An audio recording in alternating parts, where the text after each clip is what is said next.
வணக்கம். நான் கௌரி கேட்குறேன். எல்லோரும் அப்படி நல்ல சுமை இருக்கிறீங்களா? இன்றைக்கு நாங்கள் கௌரி கிச்சனில் பார்க்க போகிறது நாட்டுக்கோழி கறி ரெசிபி. இந்த ரெசிபியை இலங்கையில் இருந்து ஒரு சகோதரன் விரும்பி கேட்டுள்ளார்.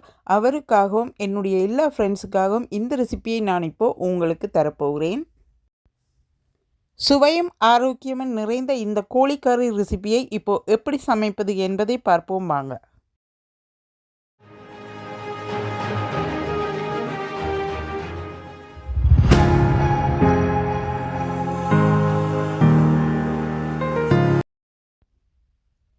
இப்போ இந்த ரெசிபி செய்கிறதுக்கு ஒரு நாட்டுக்கோழி எடுத்து க்ளீன் பண்ணி மீடியம் சைஸஸாக கட் பண்ணி எடுத்துள்ளேன்.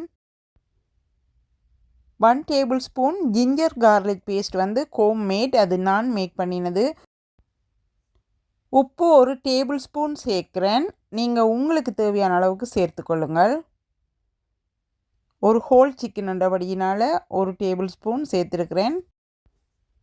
இப்போ எல்லாத்தையும் ஒன்றாக மிக்ஸ் பண்ணிவிட்டு 1/2 hour வந்து மெரினேட் பண்ண வைக்கிறேன். இப்போ இந்த கறி சமைப்பதற்கு தேவையான எல்லா ஐட்டம்ஸும் எடுத்து வைத்திருக்கிறேன். தேங்காய் பூ 6 டேபிள் ஸ்பூன், 1/4 கப் தண்ணி சேர்த்து அரைத்து எடுக்க போகிறேன்.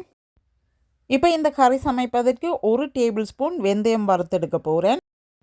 வெந்தயம் விருப்பமில்லாத நீங்கள் போட தேவையில்லை. வெந்தயம் சேர்த்து சமைக்கும்போது கறியோட டேஸ்ட் வந்து டிஃப்ரெண்ட்டாக இருப்பார், கொஞ்சம் கைப்புத்தன்மை இருப்பார். பெருஞ்சீரகம், கடுகு, ஏலக்காய், கிராம்பு, பட்டை கொஞ்சம் சேர்க்கிறேன். பெருஞ்சீரகமும் கடுகும் 1/2 டீஸ்பூன் சேர்த்தா காணும். இப்போது எல்லாத்தையும் ஒன்றாக சேர்த்து 1 நிமிடம் வறுத்தெடுக்கிறேன். இப்போது 6 டேபிள் ஸ்பூன் கோன் ஆயில் சேர்க்கிறேன். கோன் ஆயில் அல்லது கனோலா ஆயில் வந்து நல்லா. ஆயில் கொதித்து வந்த உடனே நறுக்கிய ஒரு பெரிய வெங்காயம், 2 பச்சை மிளகாய், கொஞ்சம் கறி லீஃப், 1/2 டீஸ்பூன் உப்பு. வெங்காயத்துக்கு உப்பு சேர்க்க வேணும். வெங்காயத்துக்கு வந்து உப்பு சேர்க்கும்போது ஈஸியாக வதங்கி வரக்கூடியதாக இருப்பார். இப்போ வெங்காயத்தை மூடிட்டு 5 நிமிடங்கள் குக் பண்ணுகிறேன். 5 நிமிடங்கள் கழித்து ஓப்பன் பண்ணுகிறேன். வெங்காயம் வந்து இந்த அளவுக்கு வதங்கி இருந்தால் காணும். இவ்வளவும் காணும். இப்போது வந்து இந்த வெங்காயத்தோடு வந்து நறுக்கி வைத்திருக்கிற ஒரு தக்காளி பழம் சேர்க்கிறேன். மஞ்சள் பவுடர் 1/2 டீஸ்பூன், 1 டீஸ்பூன் கொத்தமல்லி பவுடர், தனியா பவுடர் என்று சொல்லி சொல்கிறது. இருந்தால் சேர்த்துக்கொள்ளுங்கள், இல்லாட்டி பிரச்சனை இல்லை. கறி powder 1 table spoon home made. கடையில் வாங்கிய கறி பவுடர் 1 டேபிள் ஸ்பூன். தூள் வந்து உங்களுக்கு தேவையான அளவுக்கு வந்து சேர்த்துக்கொள்ளுங்கள். இப்போ வந்து எல்லாத்தையும் சேர்த்து 1 நிமிடம் வந்து ஆயிலே வதங்க விடுகிறேன். நான் வந்து ஆயில் நிறைய சேர்க்க மாட்டேன், எனக்கு ஆயில் கூட பிடிக்காது. நீங்கள் வந்து உங்களுக்கு தேவையண்டா இதிலும் விட கொஞ்சம் ஆயில் வந்து சேர்த்துக்கொள்ளலாம். 1 நிமிடம் வெங்காயத்தை மூடி விட்டு குக் பண்ணி ஓப்பன் பண்ணுகிறேன். இப்போது வெங்காயம் வதங்கி வந்தது காணும். இந்த டைமில் ரெடி பண்ணி வைத்திருக்கிற கோழியை சேர்க்க போகிறேன். சிக்கனை வந்து நீங்கள் இப்படி மெரினேட் பண்ணி கறி சமைக்கும்போது கறி வந்து வித்தியாசமான டேஸ்ட்டாக இருப்பார். தண்ணீர் 1/2 கப் சேர்த்து அரைத்தெடுத்த தேங்காய்ப்பூ 1/2 கப் சேர்த்து அரைத்தா காணும். தண்ணீர் பிறகு தேவையண்டா பிறகு சேர்த்துக்கொள்ளலாம். தேங்காய்ப்பூ அரைத்தெடுத்த மிக்சிக்குள்ளே 1/2 கப் தண்ணீர் சேர்த்து இப்போ அதையும் சேர்த்துள்ளேன். இப்போது கறியை 1 நிமிடம் மிக்ஸ் பண்ணி விட்டு மூடியாலே மூடி 10 இருந்து 15 நிமிடங்கள் நன்றாக மீடியம் ஹீட்டிலே வைத்து குக் பண்ணி எடுப்போம். இப்போ வந்து கறியை 10 இருந்து 15 நிமிடங்கள் ஓப்பன் பண்ணி செக் பண்ணி குக் பண்ணியிருக்கிறேன். இப்போ பாருங்கள், கறியை ஓப்பன் பண்ணி எந்த அளவில் இருக்கிற பாருங்கோ. இந்த டைமில் வந்து கட் பண்ணி வைத்திருக்கிற உருளைக்கிழங்கு 2 உருளைக்கிழங்கு எடுத்திருக்கிறேன். ரெண்டையும் வந்து ஹாட் வாட்டரில் போட்டு 1 மினிட் அவிச்சிட்டு அதுக்கு பிறகு கட் பண்ணி எடுத்து போட்டிருக்கிறேன். 2 பொட்டேட்டோஸ் எடுத்து தண்ணீரில் கழுவிட்டு 2 நிமிடம் வந்து ஹாட் வாட்டரில் குக் பண்ணுங்க. பிறகு உருளைக்கிழங்க தோலோடையே கட் பண்ணி போடுங்க. 3 செத்தல் மிளகாய் சேர்த்துருக்கிறேன்.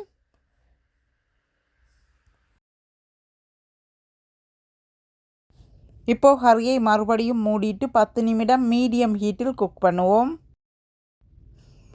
நான் இந்த கோழிக்கறிக்கு தோசை சுடுகிறேன். நீங்கள் இந்த கோழிக்கறியை இட்லி, புட்டு, தோசை, இடியப்பம், பான், சோறு என்னத்தோடு வேணுமென்றாலும் சாப்பிடலாம். இப்போது கறியை 10 நிமிடம் கழித்து மறுபடியும் ஓப்பன் பண்ணுகிறேன். இந்த டைமிலே செக் பண்ணி பார்க்குறேன் எப்படி இருக்கிறேன்னு. தூள் உங்களுக்கு விருப்பமான அளவுக்கு நீங்கள் சேர்த்துக்கொள்ளுங்க, உங்களுக்கு உரைப்பு தேவையான அளவுக்கு. 1 table spoon homemade masala powder. இந்த கறியை டேஸ்ட்டாக கொண்டு வர்றதுக்கு இந்த மசாலா பவுடரும் ஒரு காரணம். எப்படி செய்கிறதுன்றதை பார்ப்போம்.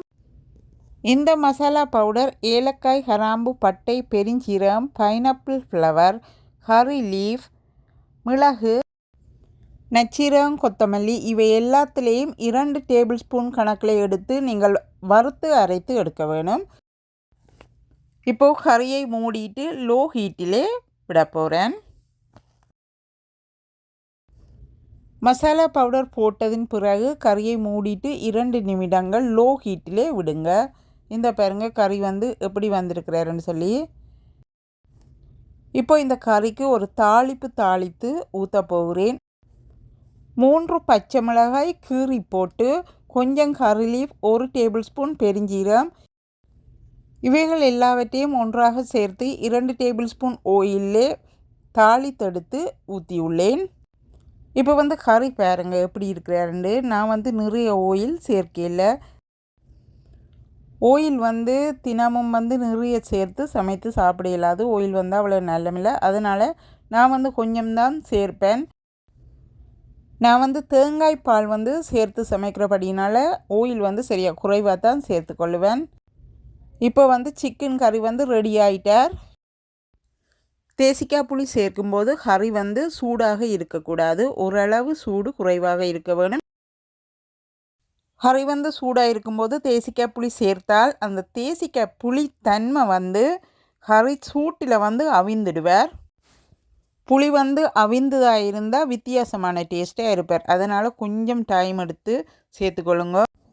தேசிக்காய் புளி நான் அது லேட்டாக தான் உங்களுக்கு அந்த கறிக்குள்ளே விட்டு காட்டினான். இப்போது தேசிக்காய் புளி விடாத கறி தான் இந்த கறி நான் இறக்கினபடி. இப்போது இந்த கறியை உங்களுக்கு டிஷ்ஷில் கிள்ளி காட்ட போகிறேன். இப்போ இந்த கறியை டிஷ்ஷில் நான் கிள்ளி விட்றேன். பாருங்கள் எப்படி இருக்கிறேன்.